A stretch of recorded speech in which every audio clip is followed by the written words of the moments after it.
Everyone, I'm pro nature photographer Ian Plant, and if you want to take dynamic near-far landscape compositions, which feature what I call deep focus, where everything in the image frame is 100% tack sharp, well, you're in luck because there is a simple process that will allow you to achieve that. And it's called focus stacking. And focus stacking involves taking several photos of the same scene where the only thing you change is the focus point. And then you blend those photos together on the computer using a focus stacking program. And I'm going to show you how to do that in this video. So if you want to learn more, then stay tuned.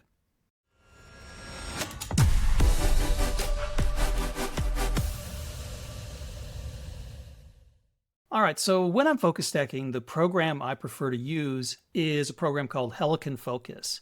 And this is a dedicated focus stacking program. And it's made by a company called Helicon Soft. And I personally think that this is the best focus stacking program out there.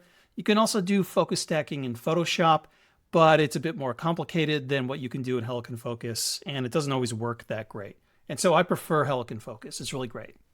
And so when I'm doing landscape photography, in the field, I will take a series of photos where I don't alter the exposure or the composition. I just change the focus point. And the question I usually get from my students when I'm leading workshops is, well, how many images do you need in your focus stack?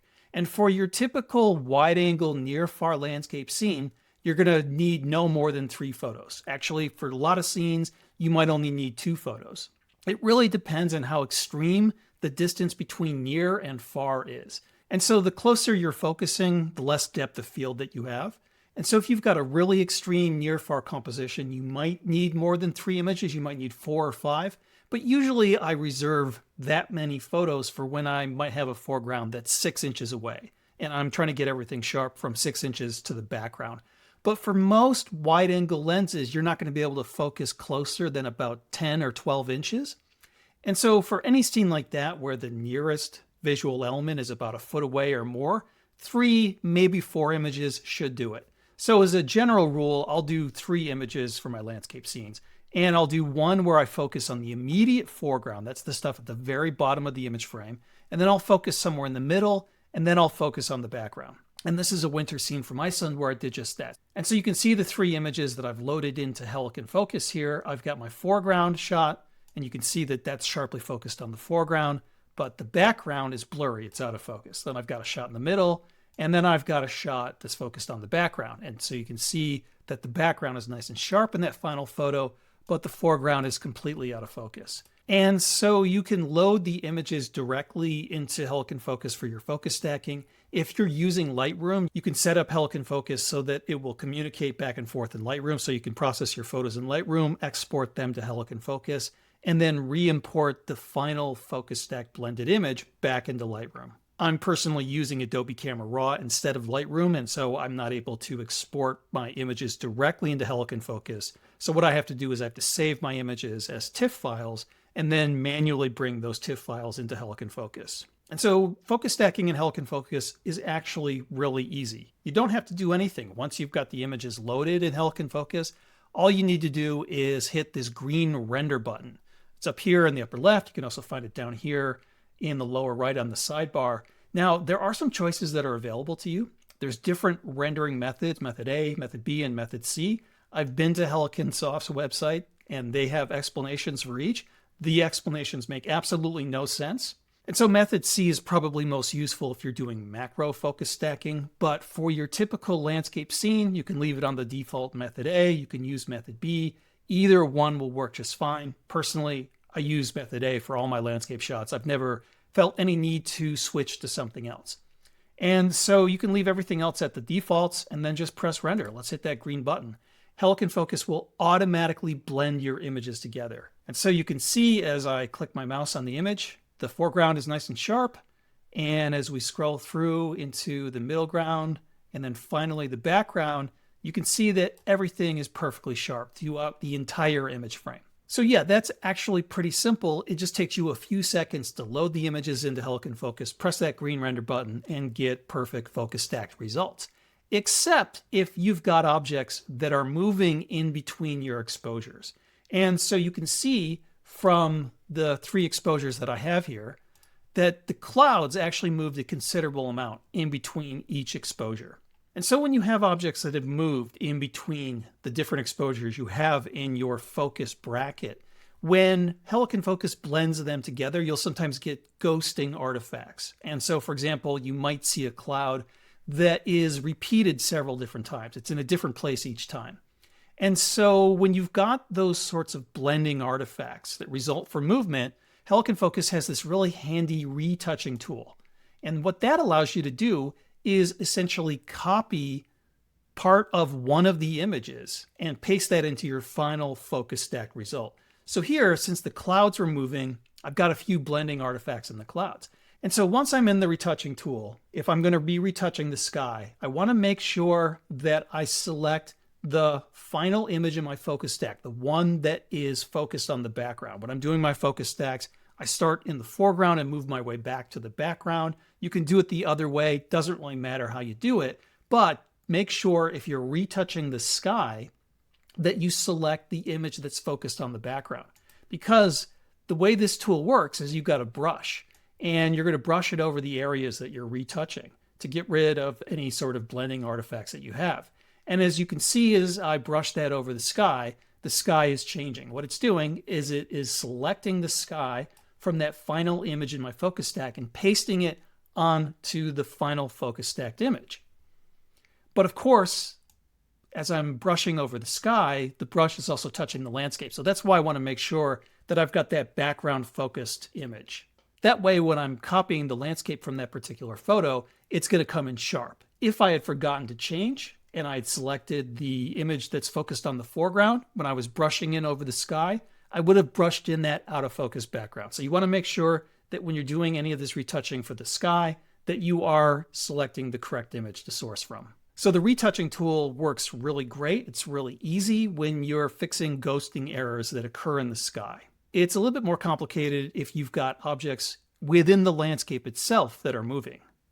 And so here's a good example of the type of scene where focus stacking proves to be difficult or impossible. And so I was photographing these flowers in Iceland during the summer, and it was breezy. So the flowers were moving quite a bit in between my exposures. So you can see that I've got one image for the flowers that are in the immediate foreground, the ones that were closest to me. And so the flowers are nice and sharp, but the mountains in the background are out of focus. And so I did a focus stack of 4 images working my way to the background. And so here you can see that the background's nice and sharp, but these flowers are out of focus in this final image.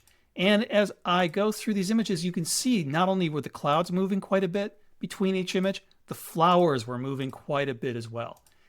And so this is going to be really difficult to focus stack, and I can prove it quite easily just by hitting that green render button. And Helicon Focus has blended everything together. But look at the ghosting errors. And so this is the result of the flowers moving quite a bit in between each exposure. And you could use the retouching tool here, but it's actually not going to work for this image just because there's so much extreme variation between the foreground flowers and the mountains in the background. It'll be impossible for me to select a source image where I can copy, for example, the flowers that are really sharp in the foreground and not have stuff in the background right behind them that's completely out of focus. And so for a scene like this, you're better off using good old-fashioned hyperfocal distance and depth of field if you know how to do that. Focus stacking just isn't going to work very well. So the best thing you can do here is to wait for a moment when the wind dies down enough, long enough, for you to do a full focus stack bracket to get the photos that you need for your focus stack blend. And one way to make this a lot easier, if your camera supports automatic focus stacking, what that will do is it will automate your focus stack bracket. So that will make it a lot quicker. The camera isn't actually going to do the focus stack blending for you. It's just going to automate the individual images within the focus bracket, but then you can take those images and you can blend them together on your own. And so here is an example where I patiently waited until I had enough time to do my focus stack bracket. And also I chose a composition that wasn't so extreme. So the previous composition, I had a very extreme near-far juxtaposition. And so I had flowers framing the mountain in the background, and there was just no way I could get the flowers and the background in focus at the same time. But for a scene like this, you can see as I'm going through these images, there is minimal movement. The flowers aren't moving at all. And you can see that there is a little bit of a subtle shift in scale, and that is the result of changing your focus distance. So as you change your focus distance, things will be a little bit bigger or smaller, depending on how close or how far away you're focusing. And so that's really the only variation. When you're shooting these focus stack brackets, you should be making sure that your exposure stays identical and that you're not changing your composition or your positioning. The only thing that should change is your focus point, and those subtle shifts in scale, well, Helicon Focus is designed to take account of those and to blend them together seamlessly. And so let's go ahead and hit the green render button, and within just a few seconds, we have got a perfect focus stacked image. So when I'm bringing up this 100% box, it doesn't always look incredibly sharp, but when we open this image in Photoshop and zoom into 100%, you'll see that everything is tack sharp from near to far within this photo, from left to right. And so one final question that people have is, what f-stop should you be shooting these at? And I typically shoot these at f8 or f11. Your typical wide-angle lens will achieve optimal image sharpness all the way from the center to the edges and the corners of the image frame at about f8 or f11. This also gives you a little extra depth of field so that it's easier to blend everything together. So there you have it. Focus stacking is actually really easy. It's easy to do in the field as long as things aren't moving around. And it's really easy to use Helicon Focus to blend your focus stack bracketed images into a final landscape masterpiece. Well, I hope you found this video helpful. Thanks for watching. I'm Ian Plant, wishing you good luck and great light. See you again next time. Bye-bye.